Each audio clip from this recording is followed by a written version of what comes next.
Bonjour et bienvenue dans cette petite vidéo. J'ai usurpé l'espace d'un instant le pupitre de l'orateur. Eh bien, je vais dans un instant me rendre dans la cabine d'interprétation, là-haut, où je serai la voix durant ce colloque, la voix en français durant ce colloque. C'est avec grand plaisir que je vous accueille ici à la 3e conférence mondiale sur l'enseignement de l'espéranto. Je suis interprète espéranto-français. Bien évidemment, vous vous en doutez. Allez, à tout de suite pour une vue depuis la cabine. Bienvenue dans notre espace de travail. Donc, voici ce qu'est une cabine d'interprétation. Voilà ce que je vois depuis ma localisation, mon espace de travail.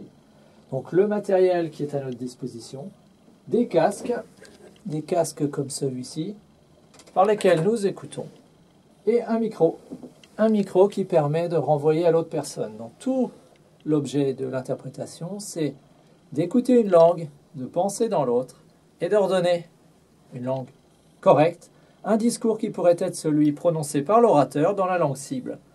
Beaucoup plus difficile qu'il n'y paraît. Et cette salle est équipée de plusieurs cabines d'interprétation. Alors là, nous sommes 3 pour assurer ces 3 jours, puisqu'il s'agit d'une combinaison avec 2 langues, français et espéranto. Donc nous sommes 2 sur la partie vers le français et 2 vers la partie espéranto, sur le retour espéranto, ce qui est un moyen de s'économiser, parce que toute la journée à jouer à ce cirque, je peux vous assurer que c'est quelque chose de très très fatigant.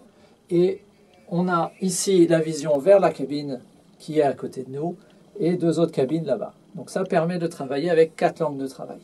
Allez, je vous laisse parce que les premiers sont déjà arrivés. Mi farò qualche indibello incite.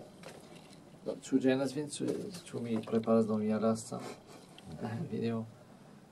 Bon voilà, c'est la fin de ces 2 jours d'interprétation et je peux vous assurer qu'aujourd'hui, on a souffert. La journée était longue, le débit était rapide, on n'avait pas forcément les textes avant certaines interventions. C'était des fois un peu bizarre et le point culminant a été atteint lorsque le dernier intervenant a décidé comme ça de changer de langue et finalement de ne pas prendre la parole en français.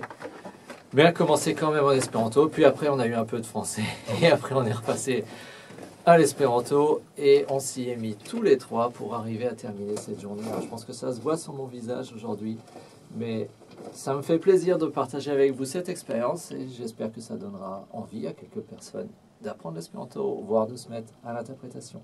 C'était Cyril, le praticien du bilinguisme. À bientôt sur le blog bilinguisme.fr. Salut!